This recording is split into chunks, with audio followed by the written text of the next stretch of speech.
Meus amigos, irmãos, queridos em Cristo Jesus, nesta manhã eu quero vos cumprimentar com a paz do Senhor Jesus. Quero dizer aos santos que estou muito grato a Deus, feliz estou, regozijado por mais uma dádiva de estar respirando, e Ele tem nos dado força para permanecer galgando a estatura de um varão perfeito. Quero dizer aos irmãos que tive alguns dias, justificando alguns dias, tive sem gravar alguns vídeos devido a alguns problemas, mas aprove a Deus estar hoje para falar novamente a palavra. Livro do Provérbios, capítulo de número 12, capítulo de número 14, verso 12. 14 e 12 diz assim: há caminho que ao homem parece direito, mas o fim dele é caminho de morte. Há caminho que ao homem parece direito, parece perfeito, mas o fim dele é caminho de morte. É interessante a forma como a palavra está posta. Há caminho, não, há um caminho, porque existem dois caminhos.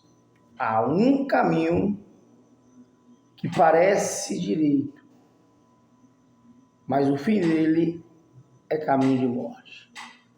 Haja vista quando Salomão escreve o livro de Provérbios, ele já estava já estava bem avançado, com a idade já top, já tinha um certo conhecimento sobre a vida e deixou esse legado do livro do Provérbios. Quem não leu esse livro, aconselho a lê-lo. O livro do Provérbios, porque é um livro rico em conselhos de uma pessoa que teve seus levantes, deleites, prazeres, só que agora chegou a idade. O vigor foi embora, a força foi embora, os amigos que ele tinha se tornaram alguns, só que esse alguns já percebia que ele não andava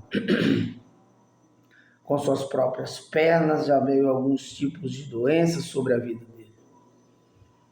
Mesmo sendo rei, tinha os seus deleites, mas não podia usufruir dos prazeres a qual ele tinha, pela riqueza que ele tinha, porque a idade já não o permitia.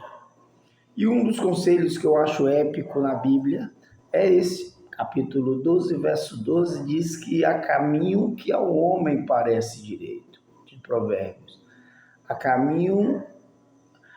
Há um caminho que ao homem parece direito e que o fim dele é caminho de morte. Conselho esse que ele nos dá, que logo vejo que o caminho estreito ainda existe, é o caminho correto a qual devemos galgar, devemos ir para cima. É um caminho fácil da vida? Não é um caminho fácil. É um caminho difícil? Não é um caminho difícil. Mas é um caminho que vai lhe trazer pedras no caminho? Vai lhe trazer dor? Vai lhe fazer... mas eu vou conseguir passar? Vai conseguir passar, porque você não vai passar sozinho. Vai ter pedras, vai ter ladrões, vai ter coisas ruins que vai lhe acontecer, vai ter prova, vai ter tentações, vai ter coisas benéficas, vai ter coisas maléficas, tudo isso no decorrer desse caminho estreito. Mas no caminho que ele está dizendo aqui, é um caminho de puro deleites, prazeres, digamos, prazeres carnais, que enchem nosso ego de uma autoestima tal que nós não conseguimos observar do nosso lado, nem a nossa direita e esquerda, que o caminho que estamos trilhando é um caminho ruim, é um caminho desagradável, é um caminho que vai nos conduzir à perdição novamente, que foi o meu caso. Falo por mim, porque eu pensava, analisando, que eu estava indo pelo caminho certo e não tinha que tirasse isso da minha mente, até eu perceber que aquilo era um laço do inimigo, era algo que estava me autodestruindo. E tem uma frase que eu me foge à memória, que foi que escreveu, mas diz assim que eu jamais conseguirei amar alguém se eu a mim mesmo não me amar primeiro. Eu não consigo amar ninguém se eu próprio não consigo me amar. Então, irmãos, isso é uma coisa chave. Quando você está no caminho, esse caminho que ele está dizendo, que leva à morte, que é o caminho largo de certo, esse caminho vai lhe trazer bens, vai lhe trazer dinheiro, vai lhe trazer fama, se for o caso. Nem todas as famas vêm do inimigo, não. O que leva a pessoa à ruína não é a fama, é os elogios. Quer ver uma coisa? É muito fácil você fugir de uma crítica. Se a pessoa chegar para você e falar algo do gênero que você não gosta, você tem na ponta da sua língua, seja você evangélico ou não. Você tem na ponta da sua língua, não estou generalizando. Tem alguns que conseguem escutar e não falar nada e dá normal.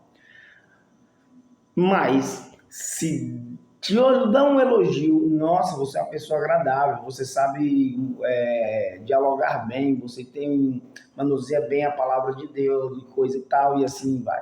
Você não tem como fugir a não ser dizer obrigado. É nesse exato momento que o inimigo tenta lhe pegar. É através do elogio. Porque quando o elogio vem, que você deixa descer para o coração, já era. Aí, meu amigo, aí você vira um Nabucodonosor da vida. Ele deixa alto o seu autoconhecimento, o seu autopoder, confia no seu braço, esquece daquele que o colocou aqui nesta terra para pregar em tempo e fora de tempo a palavra dele. E nesse momento entra uma coisa chamada soberba. E se tem uma coisa que o nosso Deus não gosta, é de soberba. É homens e mulheres. Quando eu falo homem, eu abranjo logo a sexualidade mulher e homem. Eu digo, quando chegamos a esta altura de deixar soberba subir ao coração, não é nós mais que pregamos, não é nós mais que falamos, quer dizer, não é Deus mais que fala em nossa boca, não é Deus mais que prega junto conosco, não é Deus mais que nos dá sabedoria, não. É você que prega, é você que tem, é você que sabe, é você que é. É isso aí que funciona. Só que o inimigo ele é tão sutil que ainda faz você ir para a igreja. É esse aí o nome. É pessoas que deixam soberba. Irmãos, eu digo por mim, tá? Eu estou falando isso daqui, mas falo por mim. Não falo de ninguém, falo por mim. Quando há soberbo, o narizinho começa a empinar, quando você começa a prega e não para escutar, quando você só quer saber de evangelizar, ser mais evangélico, ser mais crente, não quer deixar nenhuma brecha. Ei, queridos, ser evangélico não é isso. Ser homem de Deus não é preciso esse tipo de ladainha. Ser evangélico, você aceitou Jesus por uma razão. No livro de João, capítulo 8, versículo 32, ele vem dizendo: conhecereis a verdade, e a verdade vos libertará. Verdade essa que logo vemos que não é a Bíblia, porém a Bíblia é verdade. Se, pois, o Filho vos libertar, verdadeiramente sereis livres. No versículo 36 de João, haja vista que, se, pois, o Filho vos libertar, verdadeiramente sereis livres. E se conhecer a verdade, verdadeiramente conhecereis a verdade vos libertará. Uma hora que você bate de frente com a verdade, que verdade, pregador? Não é a verdade da palavra, porque só ela não basta. Não adianta só a palavra só. Se Deus não estiver na sua vida, se o Espírito Santo não entrar dentro dela, uma vez que ele está dizendo assim, se conhecereis a verdade, Jesus está dizendo assim, se você me conhecer, me conheça. Se você autoconhecer Jesus verdadeiramente, serás livres, serás salvos. Conhecereis a verdade, e a verdade vos libertará. Conhecereis Jesus, e Jesus vos libertará. Porque eu nunca vi na minha vida quem bate de frente com Jesus. Quem bate de frente com Jesus que não fica certo, que não conserta. Defunto ressuscita se ele quiser. E atenção que ele deixou essas dádivas e falou que faríamos muito mais. Nota-se que a igreja estava conversando ainda hoje pela manhã, com meus pais, e percebi, e analisando, ele falando acerca de pregações da palavra de Deus e tal, como era diferente. Eu só ouvindo, tomando café e ouvindo e analisando como é verdade. A nossa igreja tem mudado, a nossa igreja tem usado, não a nossa igreja, o inimigo em si tem usado algumas estratégias para tirarmos nós do foco. Ouça, eu não estou generalizando pregações, não, mas tem algumas, notavelmente, queridos, que misericórdia, nota-se que é repetitivas, são coisas que elevam o ego, não é aquela raça de víbora, mas não. A gente não pode falar mais sobre raça de víboras, a gente não pode falar mais sobre algumas coisas assim, porque a igreja se levanta, a igreja vai para casa, a igreja se esvazia, se esvazia por um motivo, porque não tem o temor do Senhor, porque não tem a graça, porque a graça tem se desvaído e submergido o que não devia, submergiu a graça, entrou o pecado, mas não é fora da igreja, é dentro. Compreende o que falo?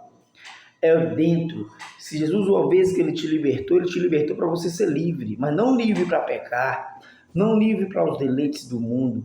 Você é um evangélico para... Você tem que ser evangélico, ser um homem de Deus, mas para você ser livre. Eu não vivo um evangelismo onde eu me prendo em pregações que não me eleva ou que me traz até Deus. Pregações que elevam ego te faz pecar. Você percebe que não tem mais chicote, não tem mais o chama para Deus. Não tem mais, faz favor, não tem mais. São coisas que não procedem do Espírito. São coisas que não levam o crente para o céu. São coisas que são palavras que até por dentro de você se sente leve. Só que logo em seguida você tem fome de novo. Por quê? Porque a palavra te alimentou, mas momentaneamente, como se fosse um miojo. Aí fica fácil, amigo. Caminho certo. Você está aonde? Na igreja, ouvindo a palavra. Mas quando sai, sente fome. Quero mais, quero mais. É pouco, eu preciso mais de Deus. Não é só toma lá, não. Vai, pega a chave do seu carro, Deus vai te dar isso, Deus vai te dar aquilo, Deus vai fazer assim, assim, assim, assado com você, Deus vai transformar a sua vida, Deus vai fazer acontecer, isso, aquilo e tal. Tudo isso eu sei, meu amigo, que Deus vai fazer. O inimigo tá armando uma cilada para a sua vida. Quem não sabe disso? Quem é que não sabe que o inimigo não quer ver o nosso bem? O inimigo tem preparado um laço. O demônio tem colocado, tem feito, vai fazer acontecer. Meu amigo, esse é o papel dele. João 10:10. Roubar, matar e destruir. Acabou. Mas tem uma vírgula. O diabo veio matar, roubar e destruir, mas Deus veio dar vida e vida com abundância. Não é uma vida normal. Essa vida que muitos pensam que está vivendo, foi Deus que deu. Foi. Gênesis 6, a partir daí vai dizer, e soprou na narina do homem o fôlego de vida. Essa é a vida que Deus deu a todos. Mas vida com abundância, aí para. Vamos ser lógicos. Vida e vida com abundância, aí você tem que estar na presença. Você só pode ser abundante se você estiver na presença. Mas eu vejo muitas pessoas ímpias, homens que não são homens de Deus, nunca pisam na igreja, mas tem o que tem, faz o que faz. Irmãos, tem coisa mais preciosa que você ser salvo. Tem coisa mais preciosa de você acordar pela manhã alegre. Tem coisa mais preciosa de você colocar a cabecinha no seu travesseiro e dormir.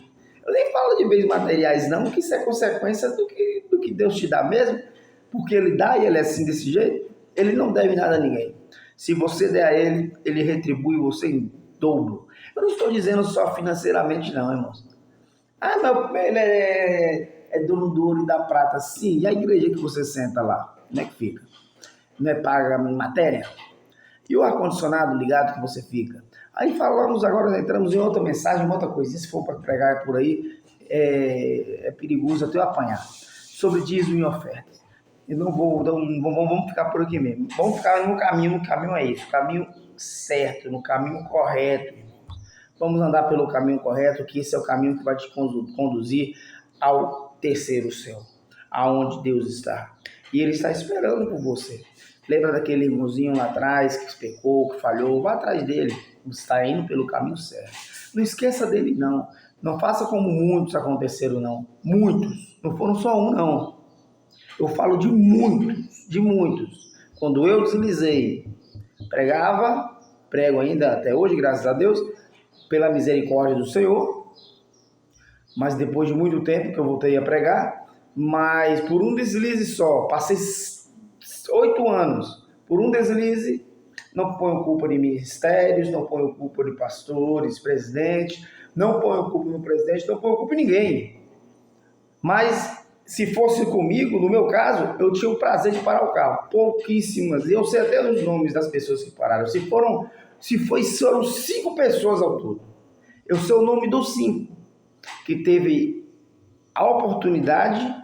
Eu falo oportunidade, porque ali ele está ganhando, ele está tendo um êxito muito mais com Deus fazendo isso. Veio uma pessoa que era amigo dele, que continua sendo amigo.